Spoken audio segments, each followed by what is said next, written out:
Monday morning. I did not bring the resignation letter everyone expected. I brought a workload analysis, midnight login logs, and a meeting schedule ready to dismantle the board's optimization fairy tale. By 10:17, the chief financial officer stopped speaking, internal counsel froze, and the boss who told me, "You should be grateful you were not fired," realized some people cannot be sacrificed. I did not scream. I forced every email, number, and lie to stand against its creator. My name is Ella Crawford. I am 32 years old, and I am the Senior Service Operations Manager at Halcyon Road Systems. We are headquartered in a sleek, aggressively modern glass building in downtown Denver. If you were to read our press releases or scroll through our corporate social media pages, you would think we are the absolute pinnacle of modern workplace culture. We sell complex operational management software, and our public image is built entirely on trendy buzzwords like flexible workflows, synergy, and people-centric design. We have the requisite ping-pong tables in the break room that no one is ever allowed to actually use because everyone is terrified of missing a deadline.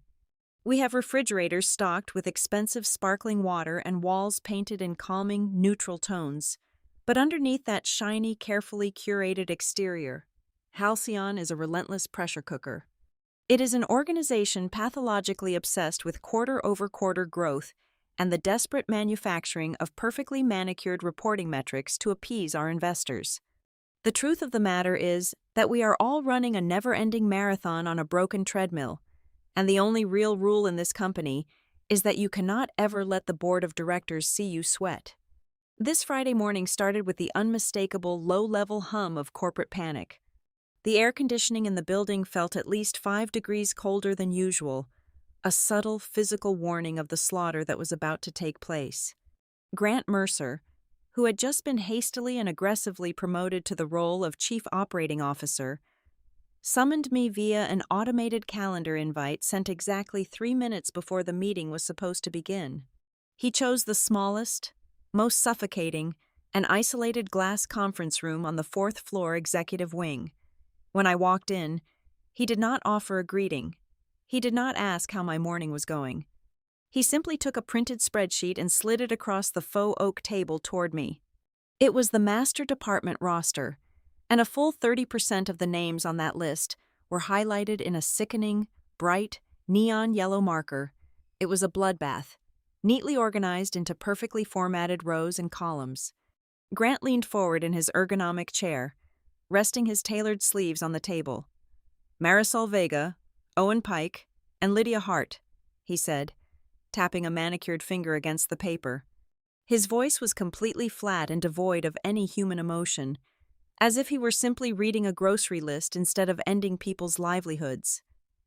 I stared at those 3 names, feeling the solid floor drop out from under my feet. Those were not just random employees. They were the absolute load-bearing pillars of my entire operation. Marisol was the undisputed master of our strategic accounts, handling the massive corporate clients who paid us millions of dollars a year. She knew their kids' names, she knew their operational quirks, and she was the only reason they renewed their contracts. Owen was our lone engineering savant who handled the most critical system incidents. He was the guy who kept our back-end servers from completely melting down at 2 o'clock in the morning without ever complaining, and Lydia was our immovable firewall. She was the compliance reporting expert who meticulously documented every process to ensure we did not violate our massive, highly regulated federal contracts. They were the 3 most vital gears in the entire operational engine of my department. "We are executing a strategic workforce optimization," Grant continued smoothly, using the exact sanitized corporate language designed to distance leadership from the reality of ruining people's lives. "I need you to temporarily absorb all of their duties." He looked at me with dead eyes. He did not blink. He was asking me to take on the highly specialized work of 3 entirely different departments, a request so utterly detached from reality that I momentarily thought I had misunderstood his words. I gripped the cold edge of the conference table. "Grant, you cannot possibly call this a simple resource reallocation," I said, forcing my voice to stay low and steady despite the blind panic rising rapidly in my throat. You are forcing one single person to do the work of 3 entire departments piled on top of each other. My original job role still exists, and that alone already takes up 60 hours of my week. Marisol personally manages our 20 biggest, most demanding contracts. Owen is essentially on call 24 hours a day, 7 days a week to fix critical bugs. Lydia's audit reports require days of forensic data gathering just to draft a single summary. It is not just difficult to absorb this. It is physically and mathematically impossible, Grant sighed loudly, performing a highly dramatic display of executive impatience. He adjusted his heavy, expensive watch and shot me a look of pure, unadulterated condescension. Honestly, Ella, you should consider yourself lucky you still have a seat at this table. The economy is incredibly tight right now. We all have to step up and do more with less. The sheer audacity of the statement made my blood run entirely cold. It was the ultimate corporate gaslighting technique, framing an impossible burden as some sort of generous gift. He stood up abruptly, towering over the small table and buttoning his suit jacket to signal that the conversation was entirely over. The board of directors needs to see that this department can maintain perfectly smooth operations after these necessary cuts. We have to show absolute resilience. I want a comprehensive, detailed transition plan sitting on my desk by 9 o'clock Monday morning. Figure it out. He walked out of the glass room, leaving me sitting alone, staring at the bright yellow streaks of ink that represented the sudden end of 3 careers and the intentional, calculated sabotage of my own. Stepping out of that glass box and back into the main floor felt like walking onto the deck of a rapidly sinking ship. The usually chaotic, noisy open-plan office was now dead silent. There was no casual chatter, no ringing desk phones, no rapid clicking of keyboards. I saw empty desks that had been occupied by my friends just an hour ago. Brown cardboard boxes sat haphazardly on chairs, hastily packed with dying desk succulents, coffee mugs, and framed photos of families. I glanced at the monitors of the few pale survivors who remained. Their Slack applications were filled with gray text reading that a message had been deleted. Digital ghosts of colleagues whose corporate accounts had been instantly wiped from the main servers. The people who were spared stared blankly at their screens, their shoulders hunched, completely terrified that making eye contact with anyone might somehow draw attention back toward them. I kept my head down and walked numbly toward the break room, desperately needing a glass of water to clear the dry, metallic taste of panic in my mouth. As I passed the large printing station in the hallway, a senior data analyst from the finance team walked past me in the opposite direction. He was carrying a stack of papers and looking straight ahead. He did not break his stride, and his face remained entirely neutral. But as he brushed past my shoulder, he dropped a hurried, whispered sentence into the quiet air. "Do not delete the old audit folders." He kept walking rapidly, disappearing around the corner before I could even turn my head to look at him. I stopped dead in my tracks in the middle of the hallway. That tiny, rushed, cryptic sentence hit me harder than Grant's entire scripted speech. Why would anyone care about dusty, outdated audit folders on a day of mass layoffs? The fear swirling in my stomach suddenly began to crystallize into a sharp, freezing focus. That night, long after the sun had set, I sat alone in my car in the desolate Halcyon parking lot. The freezing Denver wind howled against the glass windows, but the interior of my car felt utterly, suffocatingly still. I gripped the leather steering wheel, staring up at the brightly lit executive floor where Grant was likely drinking expensive scotch and congratulating himself on a highly successful corporate optimization. I am not a flawless superhero from a movie. I am a deeply exhausted 32-year-old woman with a terrifying mountain of student debt, a brand new lease on a very expensive city apartment, and absolutely zero financial padding to just angrily quit my job in a fiery blaze of glory. I needed this paycheck, but sitting there in the dark, connecting the dots of the day, I finally understood the truth. This was no longer just a classic, depressing American corporate story about a middle manager being casually crushed under impossible expectations. Grant Mercer was a numbers guy, a man obsessed with optics over reality. He knew exactly what he was doing. You do not abruptly fire the specific people holding the most critical parts of the system together right before a major board review simply to save a few dollars on the payroll.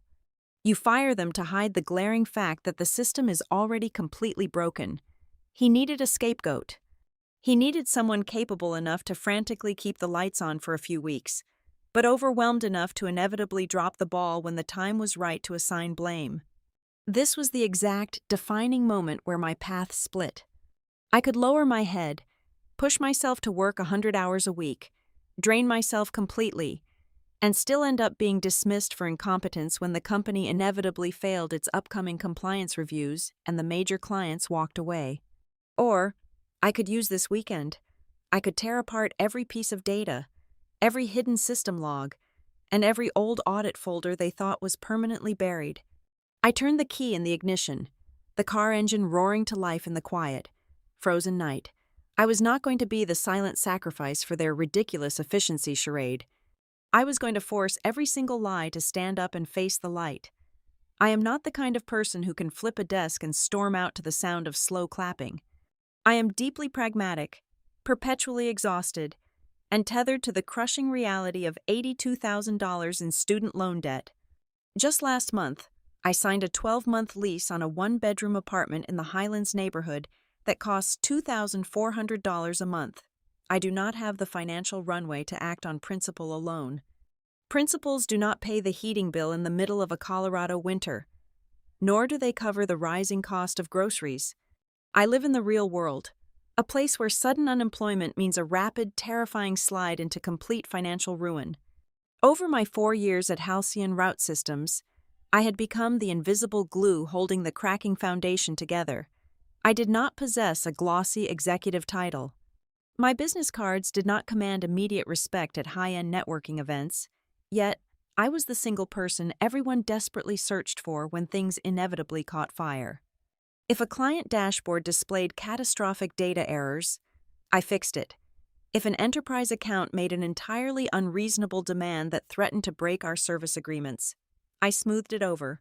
If the finance team needed a patched-up operational report 30 minutes before submitting it to our corporate lenders, my phone was the one that rang. Because of this constant, exhausting firefighting, I knew the ugliest, most heavily guarded secret that the executive team completely refused to acknowledge.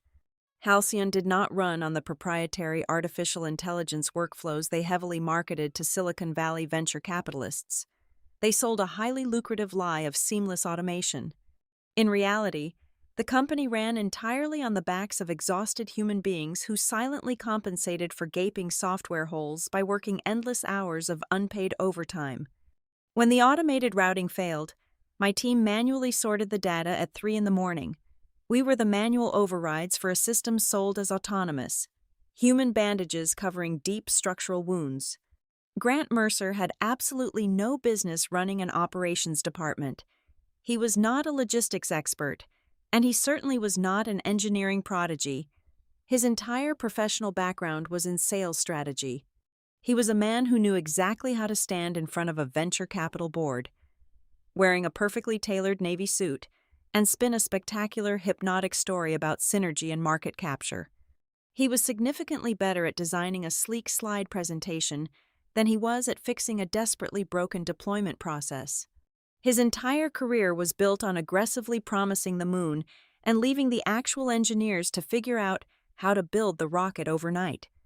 3 months ago, a massive, highly anticipated acquisition deal had completely fallen apart behind closed doors. The executive team never publicly announced the failure to the company at large, but the internal temperature shifted immediately. The casual Friday lunches vanished. The budget for basic office supplies was suddenly scrutinized. Grant became visibly obsessed with crafting a brand new narrative to appease the restless board of directors. He needed to prove that Halcyon could operate with fewer people, generate significantly higher profit margins, and keep the engine running flawlessly. He needed a miracle, or he needed a very convincing illusion.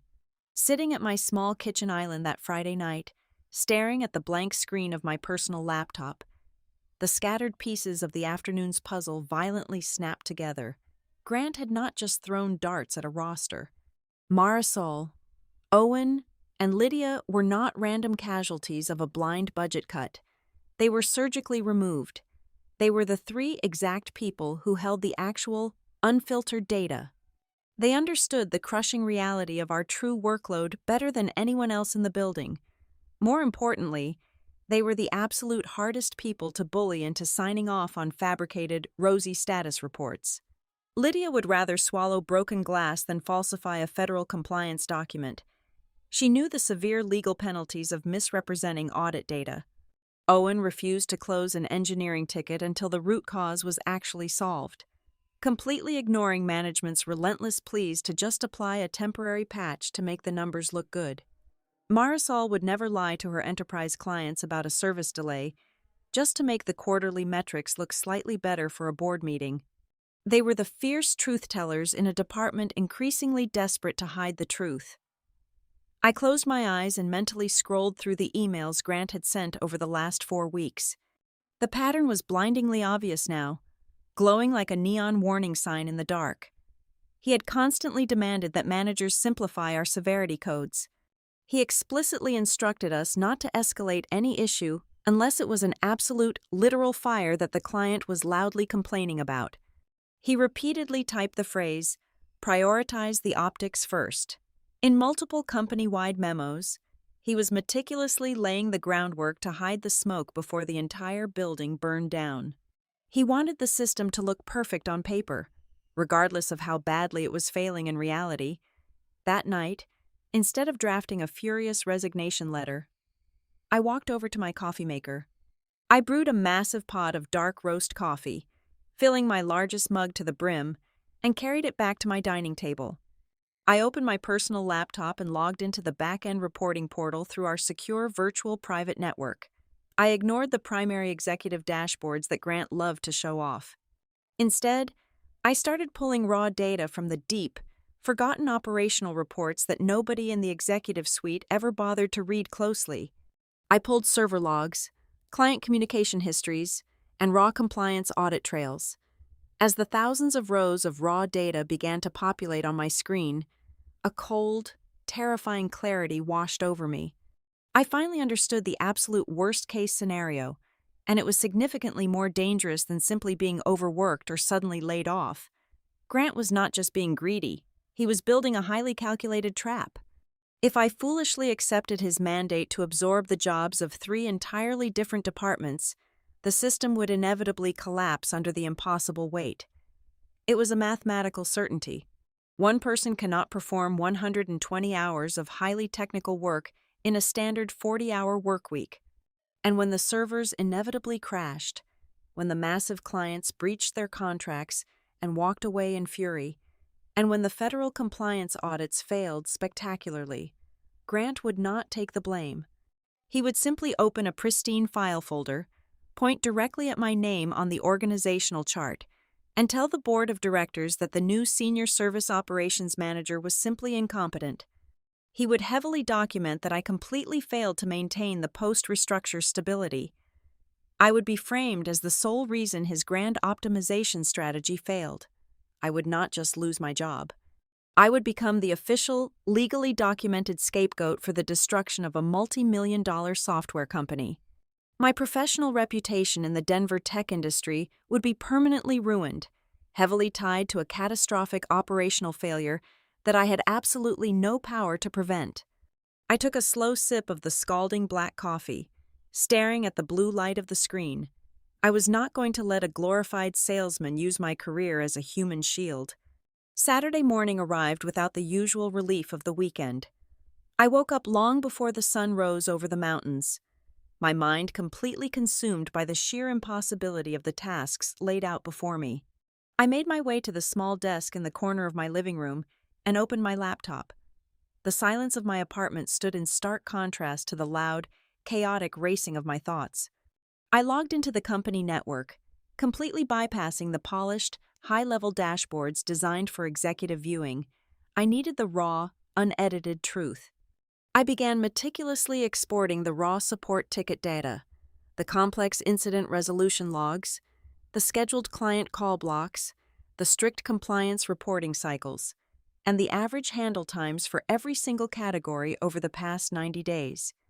The system hummed, slowly spitting out thousands of rows of unfiltered reality. I opened a fresh, blank spreadsheet. I stripped away all the corporate branding and focused entirely on the cold, hard mathematics of my new reality.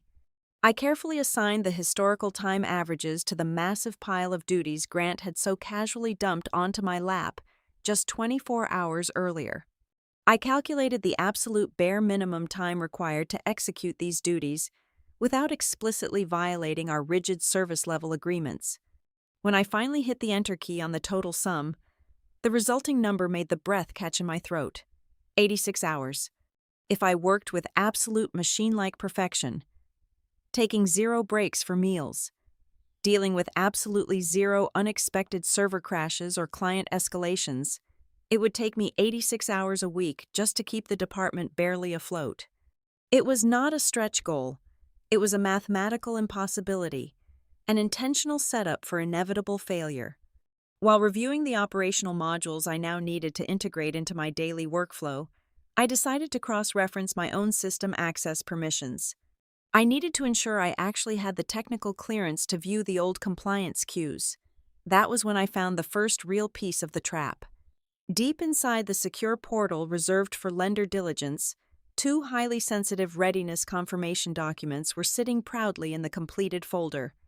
These specific documents legally certified to our external financial backers that our department possessed the necessary structural integrity and workforce capacity to handle a massive influx of new capital following the restructuring.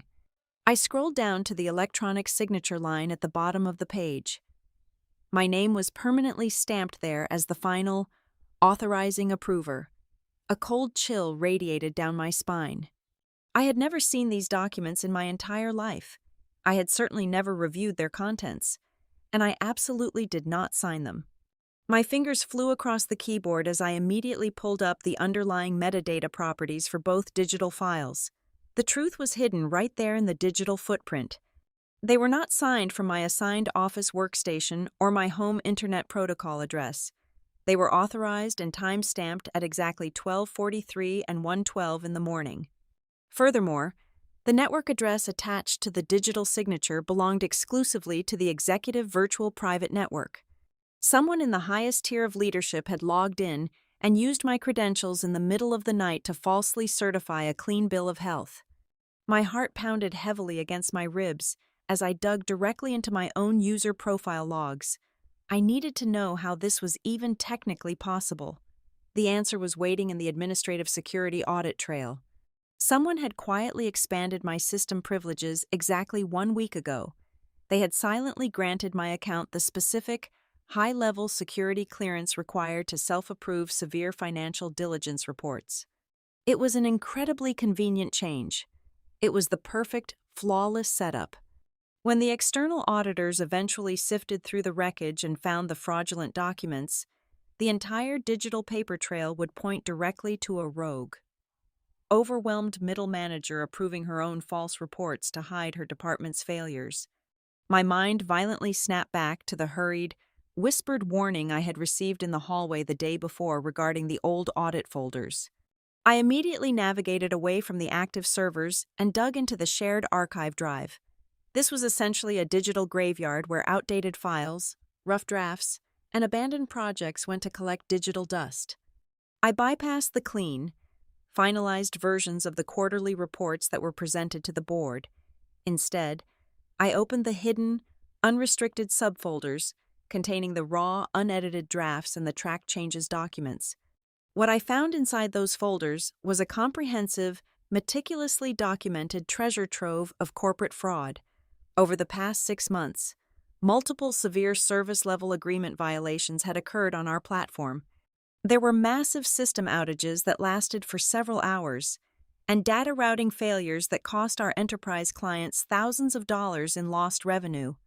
According to the strict terms of our legal contracts, Halcyon was obligated to pay heavy financial penalties for every single one of these technical failures. But as I read through the draft folders, I watched the truth get systematically erased and rewritten. The internal incident tags had been manually edited by management before the final reports were generated. A catastrophic event initially labeled as a critical outage was backspaced out and smoothly replaced with the phrase enhancement delay. A severe back-end server failure was magically transformed into a scheduled maintenance extension. They were blatantly altering the recorded history of our operational failures. They were doing this specifically to avoid paying the mandatory contractual penalties, completely defrauding our biggest clients and falsely inflating the company's profitability metrics right before a major refinancing push. I cross-referenced the specific clients who were actively affected by these fabricated enhancement delays. The names on the screen matched perfectly. They were the exact enterprise accounts managed exclusively by Marisol. The complex systems that repeatedly failed were the exact back-end structures Owen maintained and documented. The regulatory compliance loopholes used to hide these lies were the exact legal standards Lydia vigorously policed.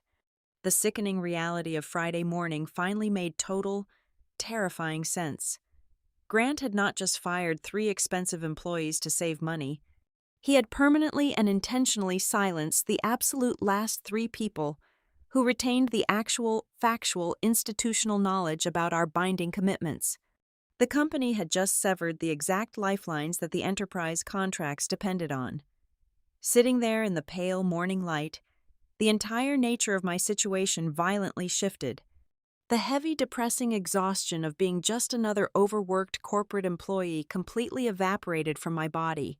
It was instantly replaced by the razor-sharp, freezing adrenaline of pure survival. I was no longer a victim trying to figure out how to navigate a toxic work environment or handle a terrible boss. I was a professional whose name, reputation, and digital identity had just been hijacked and weaponized. I was being unknowingly tied to a massive chain of financial and operational fraud. This was a ticking time bomb of legal liability.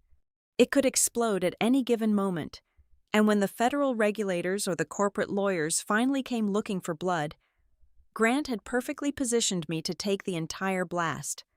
I closed the archive folders, my hands shaking slightly, and securely backed up the raw metadata, the forged signatures, and the altered drafts to my own encrypted external drive. I knew exactly what I had to do. If I simply walked away now, if I quietly handed in my resignation on Monday morning and disappeared into the job market, they would still possess my forged signatures. They would still hold the altered logs. I would leave as a burned-out, incapable manager who could not handle the pressure, and they would quietly pin the inevitable collapse of the company directly on my sudden, cowardly departure. I made a silent vow to myself right then and there. I was going to leave Halcyon, but I was absolutely not going to leave as a drained, exploited scapegoat. I was going to leave only after I dragged every single piece of this fraudulent, rotting structure into the blinding light of day, armed with undeniable hard data that no executive could ever lie their way out of. I spent the entirety of Saturday anchored to my dining table, ignoring the bright weekend sun outside my window. Instead of resting, I was swimming through the dense, aggressively boring legal jargon of our master service agreements. These were the binding contracts for the massive strategic clients that Marisol used to manage. Most people at Halcyon never actually read these documents past the pricing tier summary. Grant certainly never read them. He considered legal paperwork to be the administrative friction that slowed down his visionary sales momentum. That arrogance was exactly what I was counting on. Around 3 o'clock in the afternoon, my eyes burning from the screen, I found the fatal flaw in his grand optimization strategy. It was buried deep in Section 4, Paragraph 7 of the agreements for our top 3 enterprise accounts. The clause was crystal clear. It stated that replacing any key personnel required formal, written notification to the client within 24 hours. Failure to provide this notice constituted a material staffing change and immediately triggered the client's right to demand a formal cure plan, or worse, their right to terminate the contract without penalty. Grant had fired Marisol on Friday morning.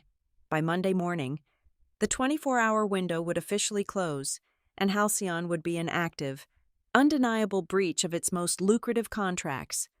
My next move was to check the shared corporate calendar for the upcoming week. I needed to understand exactly how the executive team planned to navigate the fallout. I found a blocked-out, high-level meeting scheduled for late Monday morning. The attendee list included the board of directors, the chief financial officer, and the external representatives for our upcoming refinancing round. The stated agenda was a formal executive confirmation that our service delivery was not materially impacted by the recent workforce reduction. Grant was planning to walk into that room, look the investors directly in the eye, and swear that everything was perfectly fine, entirely unaware that the company was already bleeding out from the contracts he just violated. I opened a new, blank document. I did not write an angry manifesto. I did not use a single emotional adjective. I spent the next several hours meticulously building two entirely separate arsenals. The first was a workload matrix. It was a cold, hyper-professional, and completely objective spreadsheet. It laid out the exact operational requirements of the newly combined roles, mapping them directly against the mandatory service level agreements. It proved, purely through undeniable mathematics, that the new expectations were fundamentally impossible to meet without causing catastrophic service failures. The second document was far more dangerous. It was a formal, legally protected whistleblower memo addressed directly to the Halcyon Audit Committee. This memo did not complain about unfair treatment or toxic culture. It focused strictly on the hard facts. It listed the exact timestamps of the unauthorized access to my account. It named the specific compliance reports that were falsely approved. It detailed the immediate legal risks of the master service agreement breaches that were about to activate. Sitting in the quiet of my living room, I stared at the two completed files on my desktop. I did not view any of this as a petty act of corporate revenge. Revenge implies an emotional desire to hurt someone simply because they hurt you. This was not about hurting Grant. In my mind, it felt like an absolutely necessary act of self-preservation. I was carefully loosening the ties around myself before they could bind me forever to a ship that was sinking fast. With the documents finalized, I moved on to tactical logistics. I opened my Outlook calendar and began rearranging my schedule for Monday morning in a way that was entirely valid, completely compliant with standard operating procedure, but extremely calculated. Grant had scheduled an internal department sync for 8:30 in the morning to review my transition plan. I immediately moved my standing weekly status call with Marisol's largest, most demanding client to 9:15. I placed the external reality check right up against the internal fantasy. I wanted to create a scenario where every single lie Grant planned to tell during our internal meeting would be instantly, brutally exposed by the cold reality of the client call less than an hour later. He would not have the time or the space to spin a new narrative. The collision between his fabricated optimization and the client's contractual demands would happen in real time, right in the middle of the office. As evening fell, I picked up my personal cell phone. I bypassed our company messaging application entirely and opened a secure encrypted text thread. I added Marisol, Owen, and Lydia to the group. I knew they were likely spending their weekend updating their resumes and processing the shock of the sudden termination. I typed out a brief, careful message. I'm going to stir things up considerably on Monday morning. I cannot promise any kind of victory, and I cannot promise this will fix anything, but I need you all to do one thing for me right now. Lock down your personal archives. Save every single message, email, or Slack screenshot you have where Grant or anyone else requested you to perform out-of-scope work. Ignore a severity code, or backdate any compliance document. Keep them ready. Marisol was the first to reply. A single thumbs-up reaction. Owen responded a few minutes later with a simple, "Done." Lydia, always the meticulous auditor, replied, "I already backed up my entire communication history to a hard drive the second I saw the meeting invite on Friday. Go get them." Sunday night arrived with a heavy, quiet stillness across the city. The weekend was over, and the impending reality of Monday loomed large. I did not spend my final free hours watching television or trying to relax. I connected my laptop to my small home printer. The machine hummed and clicked, slowly churning out page after page of the workload matrix, the system logs, and the protected whistleblower memo. I watched the warm pages fall into the tray. I gathered them up, double-checked the page numbers, and slid them into crisp, thick manila envelopes. I sealed each one carefully, writing the intended recipient's title in neat, block letters across the front. I did not print these documents out of some dramatic, theatrical desire to slam papers onto a desk. I printed them because I understood the psychology of a corporate crisis. In the digital age, an email can be easily deleted, accidentally routed to a spam folder, or conveniently ignored by a panicked executive claiming they never saw it. A digital file is an abstract concept until it is inconvenient. But physical paper is entirely different. When you hand a thick, heavy stack of printed evidence directly to a human resources director or a chief financial officer, it becomes an undeniable physical object in the room. It demands immediate acknowledgement. Paper and ink carry weight. In the exact moment of decision, when the executives are desperately trying to talk their way out of a corner, the undeniable permanence of black ink on white paper is significantly stronger than 100 verbal arguments. I placed the sealed envelopes into my leather work bag and set it directly by the front door. I walked over to the kitchen window and looked out at the streetlights glowing in the cold Denver air. The nervous, suffocating anxiety that had plagued me all day Friday was completely gone. It had burned away, leaving behind a cold, solid resolve. I realized in that quiet moment that I was no longer afraid of Grant Mercer. I was no longer afraid of being labeled as difficult, uncooperative, or completely ungrateful by the management team. I did not care if I was disliked. The only thing in the world that I truly feared at that point was remaining quiet for just a moment too long, giving someone else the opportunity to permanently write my professional obituary. They had tried to turn me into a compliant victim. Tomorrow morning, they were going to find out exactly what happens when the scapegoat decides to lock the doors and force the whole scheme into the open. I arrived at the office at 8 o'clock in the morning, finding my desk exactly as I had left it on Friday afternoon. The open floor plan was uncomfortably quiet, a lingering hangover from the brutal workforce reduction. People were typing softly, avoiding eye contact, and attempting to shrink into their ergonomic chairs. I did not shrink. I unpacked my bag, arranged my printed files, and waited for the clock on my monitor to tick forward. At exactly 8:55 in the morning, I opened a new email draft. I attached the workload matrix I had meticulously built over the weekend. I addressed the email to Grant Mercer, but I did not stop there. Following the strict, documented protocol for transitional planning, I added Dana Heller, the Chief Financial Officer. I copied the designated Human Resources business partner. Finally, I added the group inbox for legal operations. The body of the email contained absolutely zero emotional language. There were no pleas for help, no complaints about fairness, and no expressions of exhaustion. It was a sterile, irrefutable mathematical proof demonstrating that the newly assigned workload could not be executed by one person without severely violating our contractual service commitments and internal compliance controls. I hit send and immediately stood up, grabbing my notebook to head toward the main conference area for the morning briefing. The morning sync was held in the large glass-walled boardroom right in the center of the office. Everyone could see us. Grant marched into the room 3 minutes late. His face flushed a deep, angry shade of red.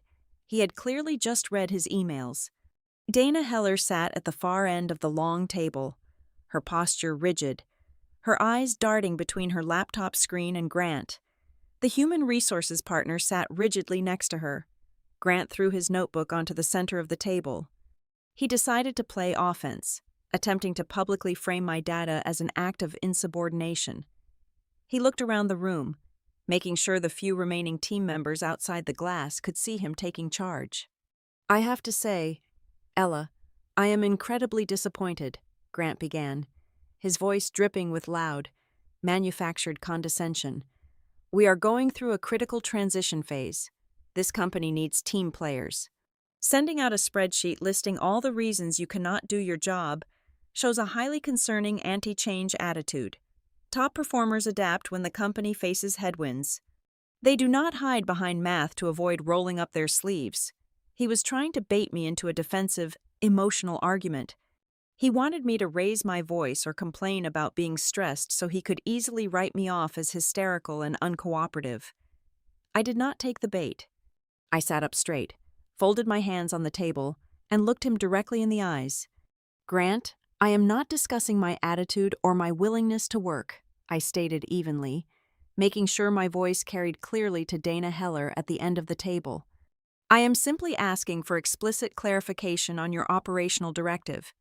Are you asking me to take personal responsibility and sign formal readiness confirmations for operational pipelines that no longer have the required personnel to legally function?" The entire room froze.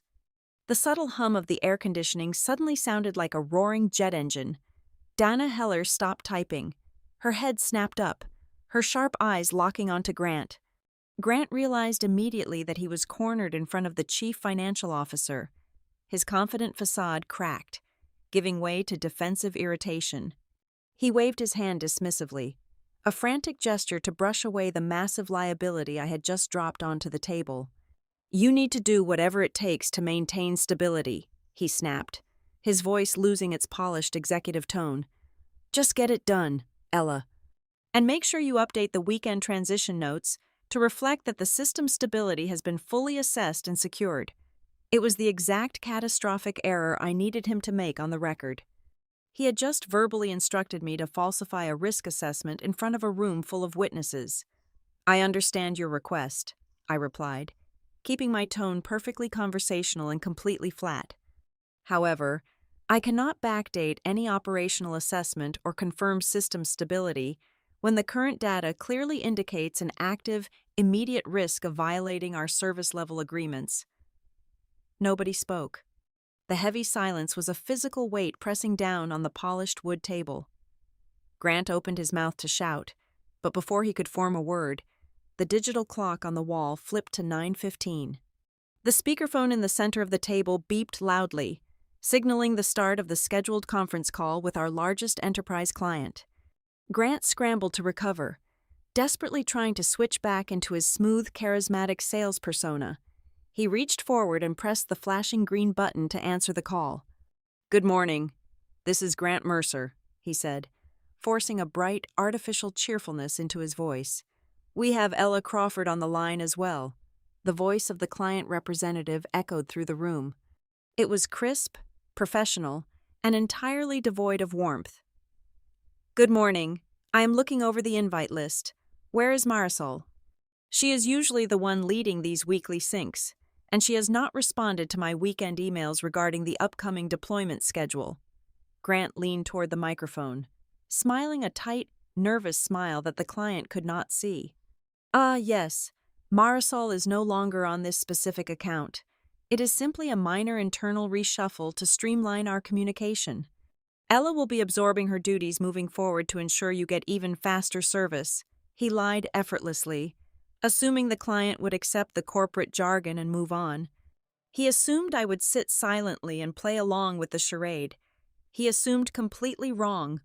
I reached out and pulled my printed copy of the master service agreement closer to me. I leaned into the microphone.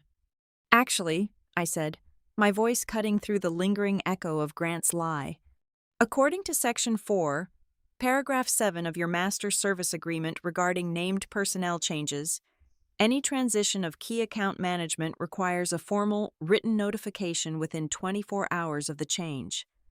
I paused, letting the heavy legal terminology sink into the receiver. I looked directly at Grant, who was staring at me with wide, completely horrified eyes. "I want to ensure we are maintaining full transparency with your team." I continued smoothly into the speaker. "You absolutely have the right to receive that official notification, and I want to confirm for your records that Halcyon has not yet sent it." The silence from the speakerphone was deafening. It was the sound of a multi-million-dollar contract suddenly halting in its tracks. "I see," the client representative finally responded, his tone turning to absolute ice. "A minor internal reshuffle does not accurately describe the unannounced removal of our primary strategic lead. We take our contractual notification rights very seriously. I will be escalating this to our legal department immediately to discuss our options regarding this sudden material change." The call disconnected with a sharp, final click. The air in the glass conference room was completely dead. Grant was paralyzed in his chair, his jaw slightly open, the remaining color draining rapidly from his face.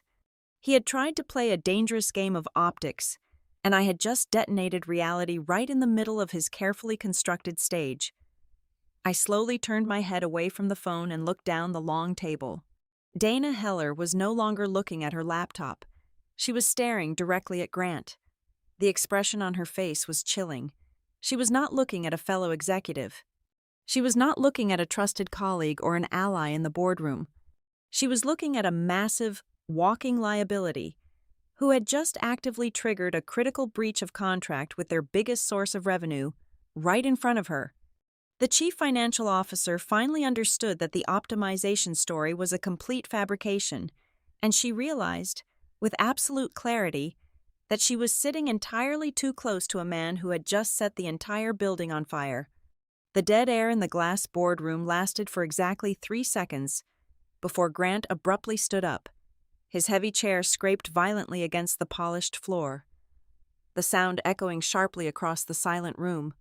He did not look at the chief financial officer. He did not acknowledge the human resources partner.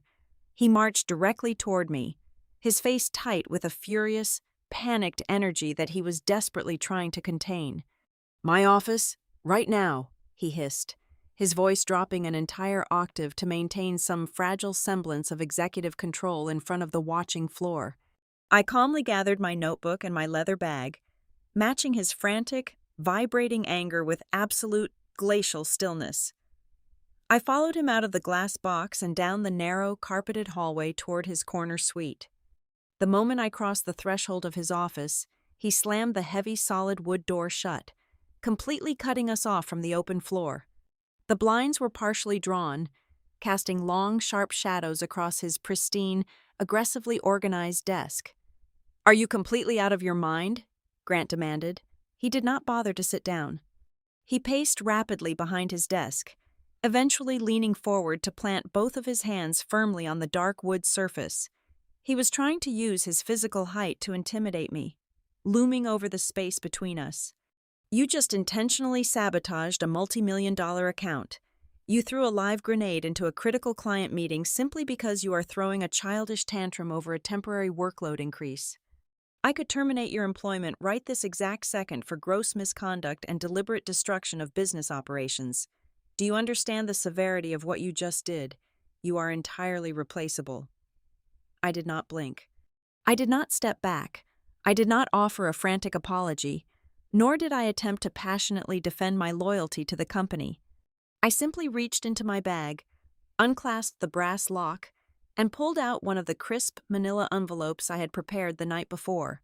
I opened it and slowly slid 2 pieces of printed paper across the polished wood of his desk. "I am not here to discuss my workload anymore, Grant," I said. My voice was completely flat, barely above a whisper, yet it carried the undeniable, heavy weight of a judge reading a final sentence. "I am here to discuss these." Grant glared at me for a split second before dropping his gaze to the papers. His eyes scanned the highlighted rows of raw data. They were the hard copies of the system metadata. The timestamps clearly read 12:43 in the morning and 1:12 in the morning. The network address, prominently displayed at the top of the logs, belonged exclusively to the Executive Virtual Private Network. The document titles were the exact readiness confirmations required for the upcoming lender diligence review, and the final, authorizing digital signature line bore my exact name. The furious, flushed red color drained from Grant's face in an instant, rapidly replaced by a sickly pale gray. He swallowed hard, his throat clicking audibly in the quiet room. When he finally spoke again, the screaming, aggressive intimidation was entirely gone. It was instantly replaced by the slick, oily tone of a desperate salesman trying to downplay a fatal structural flaw in a product. "This is absolutely nothing," he said, waving a hand dismissively over the papers, though I noticed his fingers were trembling slightly. "This is just standard administrative completion." The executive operations team handled the final system sign-off to ensure we met the strict external filing deadlines.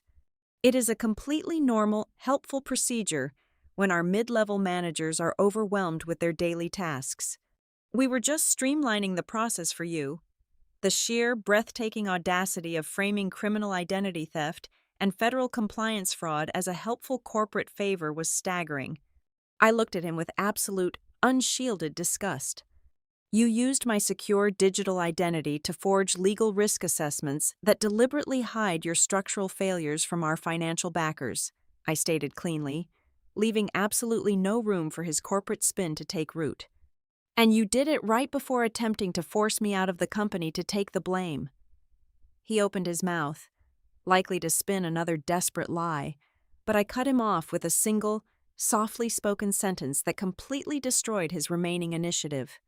I already preserved the server logs. Grant froze entirely. His breath hitched, before his panicked brain could fully process the fact that I had completely trapped him. The heavy wooden door of his office clicked open. We both turned our heads. Standing in the doorway was Reese Calder. Reese was a mid-level systems security specialist. He was the kind of guy who wore plain gray sweaters, never spoke during all-hands meetings, and practically lived in the windowless server basement. Nobody in the executive leadership tier ever paid any attention to him. But he was standing there now, holding his heavily encrypted security tablet, and he did not look intimidated in the slightest. He had been formally summoned. My 8:55 morning email, which had explicitly copied the Legal Operations Group inbox, contained enough specific compliance jargon to automatically trigger a mandatory, blind internal security review protocol. Reese adjusted his wire-rimmed glasses and looked directly at Grant, completely ignoring the unspoken corporate hierarchy that usually terrified the technical staff into silence. Legal Operations requested that I pull the deep access history for Ella's account, Reese said, his voice entirely monotone and unimpressed by the corner office surroundings. I actually flagged this specific executive access anomaly last Wednesday. I sent an automated, high-priority security alert regarding the irregular permissions expansion. Reese paused for a brief moment, looking down at his bright screen before delivering the absolute final blow. My direct supervisor explicitly instructed me to permanently close the ticket and, I quote, not to make a big deal out of it, per your direct, written orders. Grant's eyes darted wildly around the room, frantically searching for an exit that did not exist. The walls were rapidly closing in on him. He finally realized he was no longer just dealing with a disgruntled manager complaining about long hours. He was standing in the middle of a heavily documented, undeniable conspiracy. "This is completely absurd," Grant stammered, his voice cracking violently. He pointed a shaking, aggressive finger at Reese. "Revoke her system access immediately. Suspend all of her accounts right now. This is a massive, hostile security breach. She is actively stealing confidential company property. You cannot lock a door that has already been blown wide open," I said, my voice slicing cleanly through his rising panic. 5 minutes before I walked into the morning briefing, a highly detailed, legally protected whistleblower memorandum was successfully transmitted to the Audit Committee hotline. A duplicate, physical copy was sent directly to the independent diligence review firm managing our upcoming capital injection. The door, which Reese had left slightly ajar, opened wider. The human resources business partner, who had been sitting paralyzed in the glass boardroom just moments ago, stepped tentatively into the office. She looked entirely terrified, clutching a yellow legal pad tightly to her chest. I turned my body away from Grant and faced her directly. I pulled a third, sealed envelope from my bag, and held it out. She took it with shaking hands. "I need you to officially document the exact time of this meeting in my permanent file," I told her, my tone leaving absolutely no room for debate. "This envelope contains my formal submission of evidence regarding the unauthorized and fraudulent use of my digital signature by executive leadership. I am establishing this timeline right now to legally protect myself. If there is any retaliatory termination, sudden role reduction, or disciplinary action taken against me after this exact minute, the timeline of cause and effect will be completely undeniable." The dynamic in the room fundamentally fractured and permanently rebuilt itself. This was no longer a private disciplinary meeting where a powerful boss bullied a subordinate into submission. I had successfully dragged the entire hidden executive structure into the blinding light. Legal, human resources, security, and finance were now permanently and hopelessly entangled in a massive, official risk event. Grant slowly lowered his body into his expensive leather executive chair. The arrogant, untouchable chief operating officer from Friday morning was entirely gone. He stared at me across the desk, his eyes wide with a brand new, profound realization. He finally understood that he was not fighting a rebellious employee. He was actively bleeding out against someone who knew the exact rules of the game, who knew precisely which files needed to go to which regulatory bodies, and who possessed the cold, calculated patience to make the absolute truth fiercely protect itself. By exactly 12 o'clock in the afternoon, the shockwave from the morning collision had completely breached the executive floor and violently struck the board of directors. The audit chair, having received the securely transmitted whistleblower memorandum, immediately mandated a sweeping, emergency internal review. The vital executive confirmation of post-restructure stability, the exact document intended to appease our external lenders, was officially and indefinitely suspended. The corporate engine had been thrown entirely into reverse. The people who were supposed to be permanently silenced by their sudden terminations suddenly found their voices. My personal phone, resting quietly on my desk, began to buzz relentlessly. The first message came from Marisol. She forwarded an entire chain of frantic text messages sent directly from Grant's personal cell phone number over the weekend. The audacity of his request was staggering. He had actually asked Marisol, a woman he had coldly fired on Friday morning, to just keep a close eye on her top enterprise accounts and quietly answer their urgent emails for another 2 weeks. He offered her absolutely no formal consulting contract. He provided zero liability insurance to cover her interactions with massive clients. He completely failed to mention any clear parameters for financial compensation. It was a blatant, highly illegal demand for free, off-the-books labor from a terminated employee, purely designed to hide the massive operational gap his cuts had created. 15 minutes later, Owen dropped a massive, heavily encrypted folder into our secure private group chat. He did not write a long explanation. He simply provided the raw ammunition. The folder contained explicit email directives from upper management. The messages ordered Owen to manually downgrade the severity codes of 4 massive back-end database crashes that had occurred over the last quarter. They forced our lead engineer to label catastrophic system failures as low-priority maintenance glitches right before a critical operational review with the lending firm. It was undeniable proof of systemic data manipulation. Lydia's contribution arrived next, and it was the most legally damning piece of evidence yet. She sent a high-resolution scanned copy of a heavily altered compliance summary that Grant had personally handed her exactly 14 days prior. The physical printout was covered in red ink. Grant had manually crossed out critical risk disclosures and heavily edited the mandatory federal reporting language. In her attached message, Lydia noted that she had explicitly and verbally refused to sign the falsified document in his office. Exactly 3 days after that specific refusal, her name mysteriously appeared on the redundant function list. She was not a victim of a random budget cut. She was surgically eliminated because she refused to commit federal compliance fraud. As the evidence poured into my encrypted drive, a much larger, significantly darker picture began to form. A senior financial analyst, clearly emboldened by the fact that I had not been fired after the morning briefing, quietly forwarded me a highly confidential due diligence report from 3 months ago. This was the exact time our massive company acquisition had suddenly and inexplicably fallen through.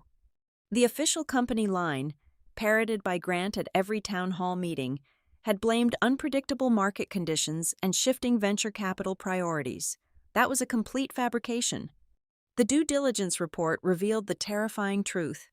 The buying company had walked away because their forensic accountants discovered a massive wave of customer churn. Halcyon was losing enterprise clients at an alarming rate, but Grant had explicitly directed the finance team to hide the departing accounts. He forced them to classify the leaving clients under the highly deceptive category of extended pilot programs. They were intentionally masking severe revenue bleed as active, ongoing engagement. The puzzle pieces locked together with a sickening snap. The brutal 30% workforce reduction was never a strategic optimization designed to save operational costs. It was a frantic, desperate financial manipulation. Grant was slashing the payroll to artificially inflate our earnings before interest, taxes, depreciation, and amortization. He needed to present a beautiful, highly profitable financial snapshot to secure the new refinancing capital before the board of directors realized the company was actually bleeding to death. He was burning the furniture to make the house look warm from the outside. By 2 o'clock in the afternoon, the psychological temperature on the open floor had fundamentally changed. The paralyzing, suffocating fear that had gripped everyone at 9 o'clock in the morning had completely dissolved. When the remaining staff saw that I had not been immediately escorted out of the building by corporate security after publicly clashing with the chief operating officer, a silent, invisible dam broke across the entire office. My corporate inbox began to flood.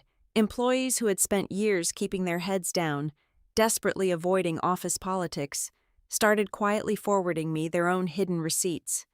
I received forwarded emails containing vague, threatening executive directives, instructing customer success teams to intentionally delay sending contractual penalty notices. I received screenshots of performance dashboards where the data labels had been manually altered by upper management to hide failing delivery metrics. The atmosphere shifted from passive terror to active rebellion. The people sitting at the desks around me finally realized that I was not the danger dragging the department down. The true danger was the suffocating culture of silence that had forced every single one of us to carry the heavy weight of leadership's lies for far too long. They saw a crack in the armor, and they were pouring all of their buried resentments directly into it. I sat rigidly at my desk, watching the mountain of undeniable proof grow exponentially with every passing minute. But instead of feeling a rushing sense of victory or vindication, a cold, heavy knot tightened painfully in my stomach. I understood the fragile, explosive psychology of a cornered animal. This was not the end of the war. This was the absolute most dangerous moment of the entire ordeal. The truth was now fully out, sprinting freely through the company network, completely outside of Grant's control. I knew that the executive faction had only two possible paths left to take. They would either collapse entirely under the sheer crushing weight of the accumulated evidence, or they would launch a massive, vicious, and entirely unhinged counterattack. When people like Grant realize they are losing control of the narrative, they do not gracefully surrender. They double down. They would try to spin this entire quiet rebellion into a targeted, malicious conspiracy. They would desperately hunt for one single person to bear the total weight of the destruction. Someone they could legally annihilate to save themselves. And as I stared at the hundreds of emails flooding my screen, I knew exactly whose name was firmly written at the absolute top of their list. At precisely 4 o'clock in the afternoon, a mandatory calendar notification forcefully seized control of every single computer monitor across the department. Grant had officially launched his counterattack. The notification commanded every remaining employee to immediately gather in the main corporate auditorium for an emergency all-hands briefing. I closed my laptop, joined the silent, nervous stream of my colleagues, and took a seat in the middle of the large, amphitheater-style room. The air inside the auditorium was incredibly thick, heavy with the suffocating, static tension of a rapidly approaching storm. Grant stood dead center on the brightly lit stage. He wore a freshly pressed suit jacket and held a wireless microphone with practiced, casual ease. He looked surprisingly composed, entirely masking the sheer, unadulterated panic I had witnessed in his private office just a few hours prior. He was attempting to perform a live psychological reset on the entire department. His goal was simple and ruthless. He needed to permanently brand me as a chaotic, emotional, and rebellious liability before the board of directors could officially intercept the narrative. Team, I know today has been an incredibly challenging day for everyone, Grant began, his voice echoing through the massive overhead speakers with a perfectly engineered, empathetic cadence. We are currently navigating a very difficult transition phase. Structural growth requires hard, painful choices, and sometimes those choices create temporary friction. Unfortunately, during times of high stress, a few individuals can handle the pressure quite unprofessionally. He did not look directly at me, but the implication hung heavy and deliberate in the quiet room. He slowly paced the length of the stage, gesturing smoothly with his free hand. It has recently come to my attention that certain internal data points have been extracted entirely out of context today, Grant continued, his tone shifting from empathetic to subtly threatening. There is a false, highly destructive narrative being aggressively pushed by someone who is actively resisting our necessary operational changes. Let me be perfectly clear with all of you. Creating a manufactured crisis to force this company to bend to your personal demands is not leadership, it is sabotage. It was a masterclass in corporate gaslighting. He was trying to weave a story where I was the villain, a disgruntled employee throwing a massive tantrum and holding the company hostage simply to save my own job. He calculated that the sheer, imposing weight of his executive title would effortlessly crush the brewing rebellion and force everyone back into their compliant, terrified silence. But Grant fundamentally miscalculated the brand new reality of the room. When the paralyzing fear of being fired finally breaks, human beings will choose to speak the truth far faster than they will choose to remain silent. From the middle of the third row, a senior project manager named Marcus abruptly stood up. He did not raise his hand. He did not wait for a microphone to be passed to him by a coordinator. He simply projected his voice across the quiet auditorium, completely shattering the carefully controlled atmosphere. If the internal data is being taken out of context, Grant, could you please explain the severity alerts from last month? Marcus asked, his voice steady and remarkably loud. Why were we explicitly ordered by your office to artificially downgrade the priority levels on 4 massive database crashes, especially when those specific clients were actively demanding hundreds of thousands of dollars in financial credit for the downtime? Grant faltered physically. His smooth, confident pacing came to an immediate, jarring halt. He gripped the microphone tightly. Marcus, this all-hands briefing is absolutely not the appropriate forum to discuss highly specific, isolated technical glitches, Grant deflected, his voice tightening with visible irritation. Those were complex operational decisions made with full executive context. Actually, the context is quite simple. A voice echoed clearly from the back of the auditorium. Every head in the room turned. It was Reese Calder. The notoriously quiet systems security specialist was standing directly behind the main audiovisual control desk. He did not yell, and he did not hold a microphone. He simply reached forward and tapped a single, heavy keystroke on his connected laptop. The massive, high-definition projector screen directly behind Grant instantly illuminated, casting a blinding, harsh white light over the entire stage. It displayed a gigantic screenshot of the raw system log. There, blown up to 10 feet tall for 200 people to witness, was the exact digital footprint of the severity override. The authorizing user identification clearly spelled out Grant Mercer, accompanied by an irrefutable timestamp from 3 weeks ago. The room erupted in a low, collective murmur of absolute shock. Grant spun around to look at the towering screen, the remaining color completely draining from his face. He had literally been caught red-handed, his own digital signature betraying his lies in real time. Before Grant could even attempt to formulate a desperate excuse, the human resources business partner stood up from her seat in the front row. She was no longer clutching her yellow legal pad defensively against her chest. She held it open, reading directly from the official corporate record. For the official documentation of this meeting, she stated clearly, her voice echoing into the microphone positioned near the stage. The formal layoff documentation submitted to my office yesterday classified this morning's workforce reduction as a strictly non-client impacting restructuring. However, the operational transition plan you mandated this morning demanded that one single manager absorb the direct, active management of our 20 largest enterprise accounts and all federal compliance reporting. Those two statements fundamentally contradict each other and expose this company to massive legal liability. The walls of the auditorium were rapidly closing in on the chief operating officer. His carefully planned public relations spin had instantly mutated into a vicious, unyielding public cross-examination. Then, the final, heaviest blow landed. Dana Heller, the chief financial officer, stood up. She had been sitting quietly in the back corner, observing the entire spectacular collapse. When she spoke, the entire auditorium fell completely, entirely dead silent. Her voice carried the lethal, absolute authority of the company's highest financial officer. "Grant," Dana said, her tone dropping to absolute zero. She stared daggers directly at the man on the stage. "I want you to answer me right now, in front of this entire department. Exactly how many material risk disclosures have you actively withheld from the finance and legal departments in the past 90 days? Grant was completely, hopelessly trapped.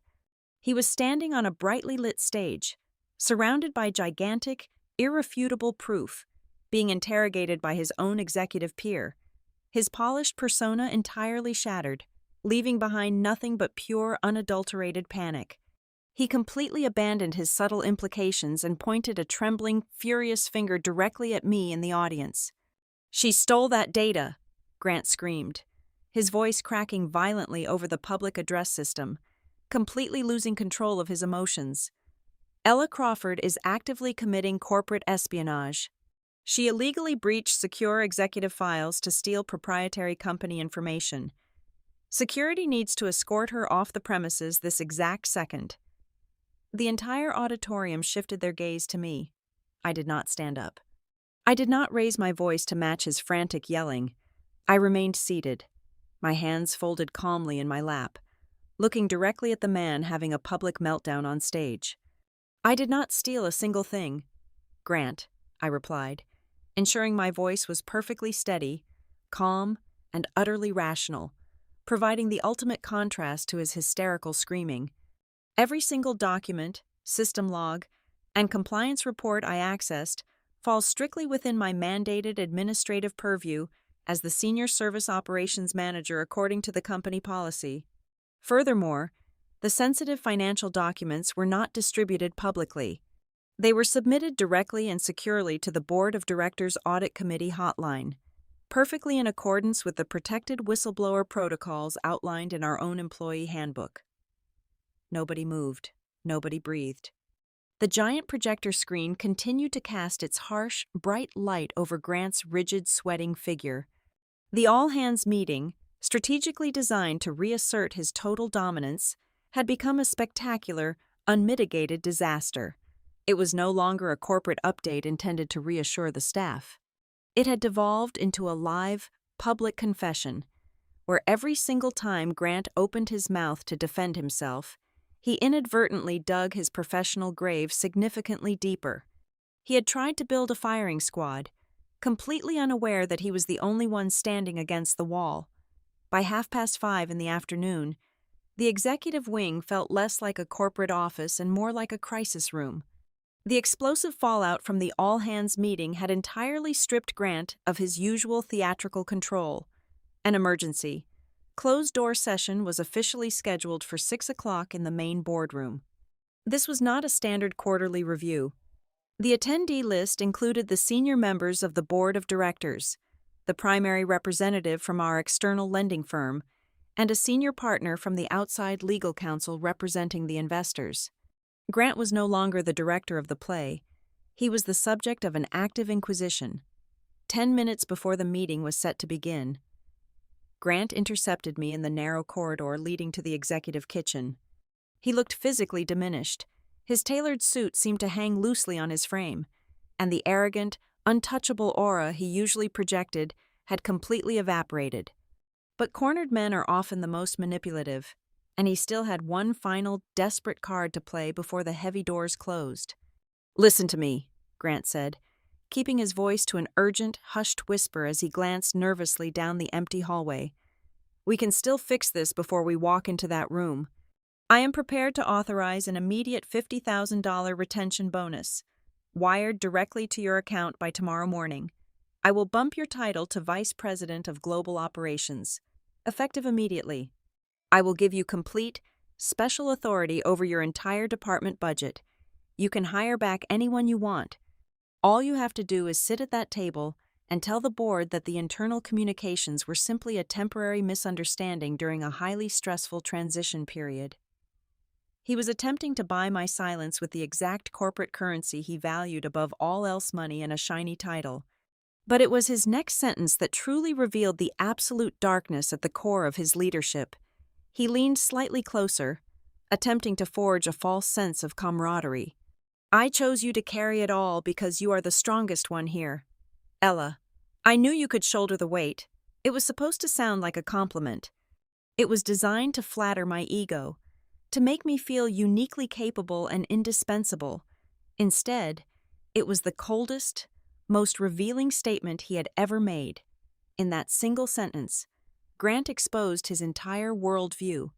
To him, my dedication, my competence, and my sheer endurance were not traits to be respected or rewarded.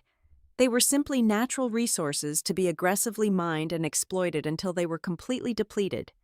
My strength was just a tool he used to build his own safety net. I looked at him, feeling absolutely no desire to gloat or celebrate his desperation. Grant, I do not want your title, and I am not going to lie for you, I replied evenly, my voice devoid of any anger. If the board of directors actually wants to discuss a viable solution in this meeting, they need to start by immediately releasing the unpaid severance packages for the staff you terminated on Friday. They need to authorize the immediate payout of all suspended quarterly bonuses, and they need to issue a formal written mandate permanently ending all off-book directives demanding free labor from former employees. Until that happens, there is no conversation to be had. I walked past him and entered the boardroom. The atmosphere inside the room was suffocatingly dense. The heavy hitters were all present, either physically seated around the massive oak table or dialed in via the high-definition secure video screens lining the wall. Grant took a seat near the corner, his eyes fixed firmly on his closed notebook. He was entirely silent. Richard, one of the most senior board members, cleared his throat and attempted to take control of the narrative. He was a man who specialized in damage control, smoothly smoothing over rough edges to protect the share price. Let us take a deep breath and look at this objectively, Richard began, folding his hands resting on the table. We are clearly dealing with a severe case of miscommunication under pressure. Restructuring a company is always a highly emotional process. Wires get crossed, and operational friction is natural. We just need to realign our internal messaging and assure our partners that the core business remains fundamentally sound. He was trying to sweep a massive corporate fraud under the rug of emotional stress. I did not raise my hand to interject. I simply opened my leather binder and laid the timeline out flat on the table. This is not a matter of emotional friction or crossed wires. Richard, I stated firmly, ensuring every person on the video screens could hear me clearly. This is a documented timeline of material contract breaches and federal compliance fraud. At exactly 12:43 and 1:12 in the morning last week, executive virtual private network credentials were used to forge my digital signature on critical stability disclosures intended for our financial lenders. Furthermore, as of this morning, we are officially in breach of our master service agreements with our top 3 enterprise clients due to a deliberate failure to notify them of key personnel changes within the mandatory 24-hour window. The outside counsel, a sharp-featured woman appearing on the largest screen, leaned forward immediately. She did not care about corporate feelings. She only cared about legal liability. Ms. Crawford's assessment is entirely correct, the attorney confirmed, her tone completely devoid of sympathy. I reviewed the protected memorandum submitted to the hotline. The failure to disclose the personnel changes, combined with the altered system severity logs, constitutes a severe breach of disclosure protocols. If these documents were presented to the lenders as factual, we are looking at active financial misrepresentation. The lender representative, sitting on the adjacent screen, did not hesitate. His firm was poised to inject millions of dollars into our company, and he had just been informed that the foundation was built on sand. Given the severity of these internal findings and the active legal exposure, the lender representative announced, his voice echoing coldly through the room, my firm is officially freezing the entire refinancing process effective immediately. We will not proceed with any capital transfer until a fully independent, third-party forensic review of your entire operational and compliance structure is complete. The room seemed to violently decompress. The lifeline the board had been desperately counting on was just cleanly severed, just as the silence settled heavily over the table. Dana Heller's phone buzzed loudly against the wood.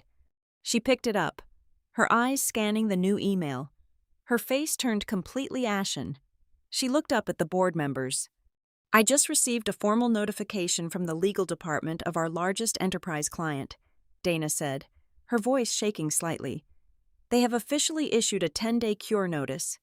If we cannot present a comprehensive, credible recovery plan and restore the mandated operational staffing levels within 10 days, they are terminating their contract without penalty, and they are taking their entire portfolio with them. The company was not just wounded, it was actively bleeding out on the table. They had exactly 10 days to perform a miracle, or the most lucrative accounts would vanish, taking the entire valuation of the company down with them. They needed a flawless operational strategy, and more importantly, they needed a leader who still possessed a shred of credibility with the clients and the internal staff. Grant was legally and professionally radioactive. Nobody would ever trust a word he said again. Slowly, one by one, every single pair of eyes in the boardroom turned to look directly at me.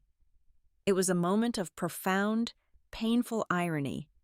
The board of directors suddenly realized that the quiet, overworked middle manager they had allowed Grant to brutally exploit was now the absolute only person in the building who truly understood the complex systems, retained the trust of the clients, and possessed the hard data needed to stop the bleeding.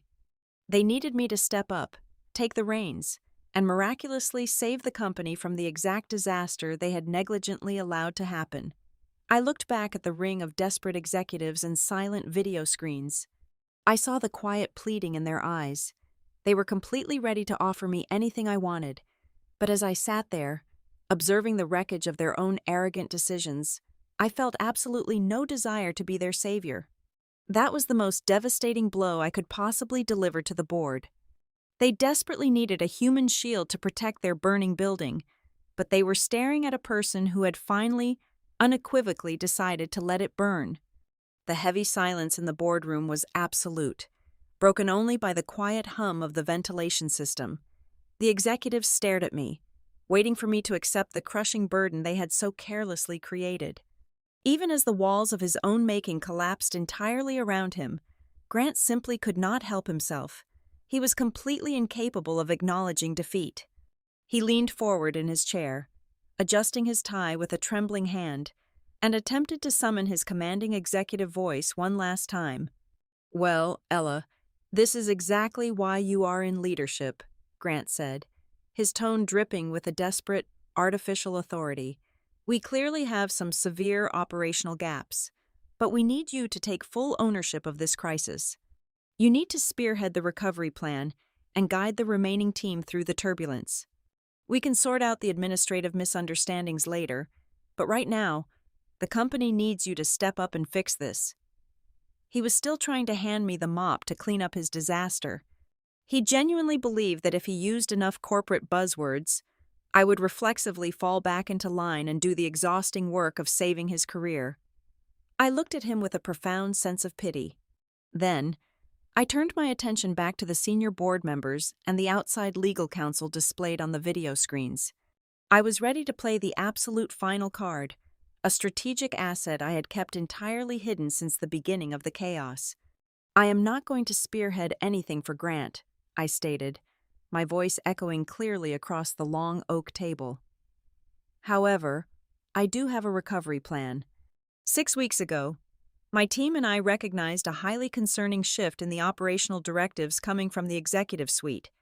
We anticipated a catastrophic structural failure.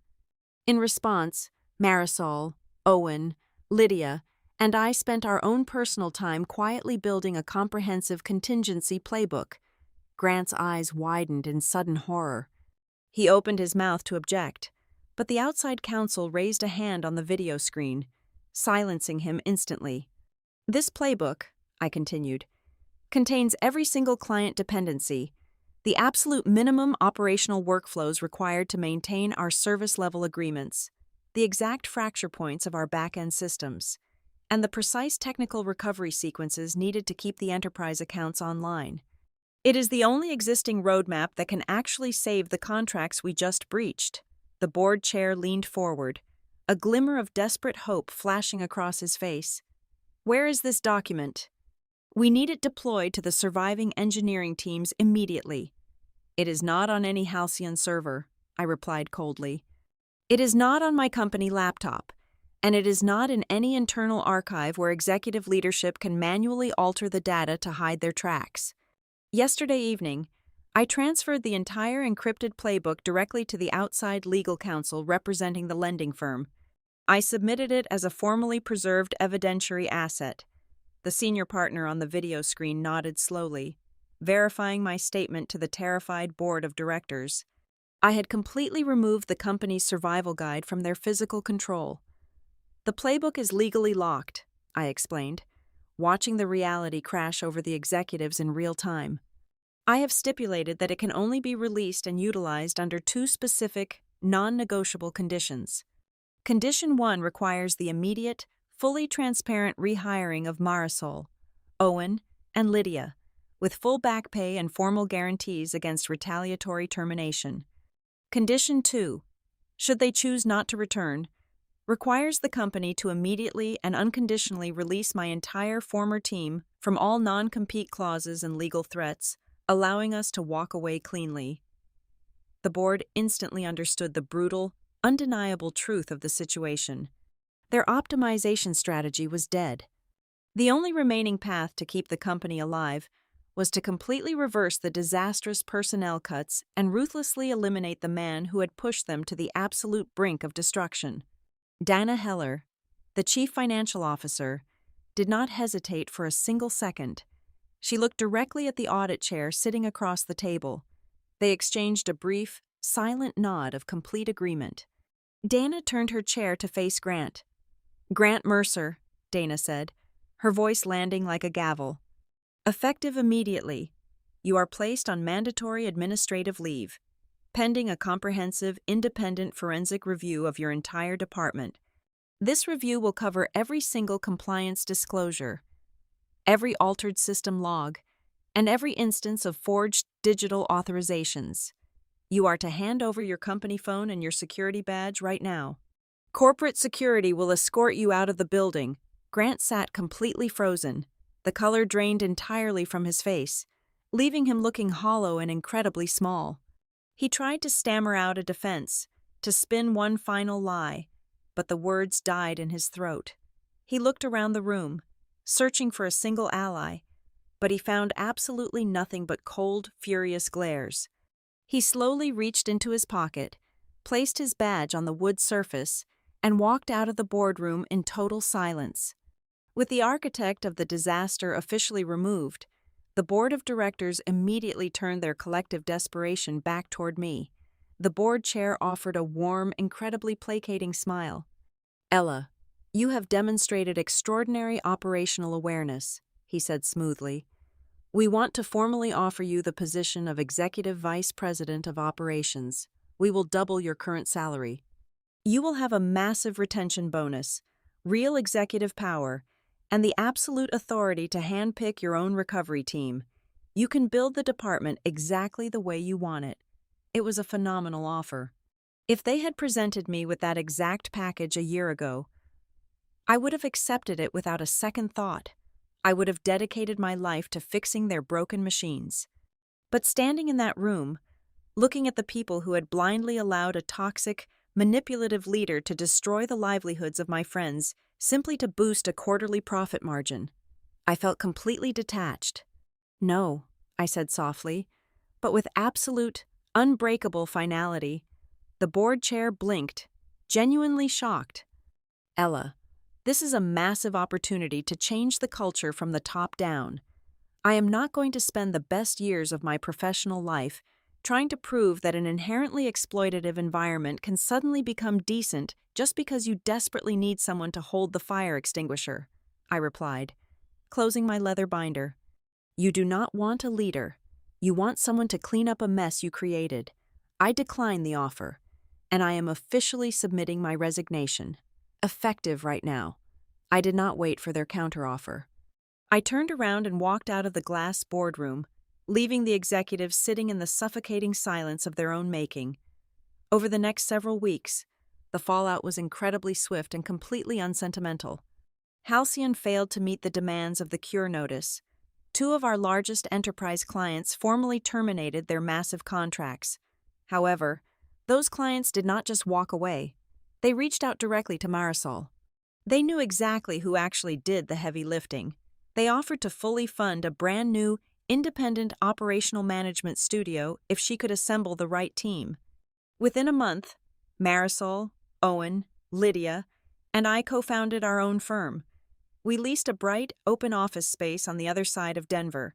We explicitly banned the phrase "we are a family" from all of our corporate literature. We built a company based entirely on clear, documented processes, realistic client expectations, strictly enforced working hours, and genuine, professional respect. Slowly but surely, the best remaining talent from Halcyon began to quietly migrate over to our new studio. They did not come to join a dramatic revenge fantasy. They came because, for the very first time in their careers, they saw a working model where extreme technical competence did not automatically translate into being squeezed completely dry by greedy management. Several months later, I read a small, buried article in a local business journal.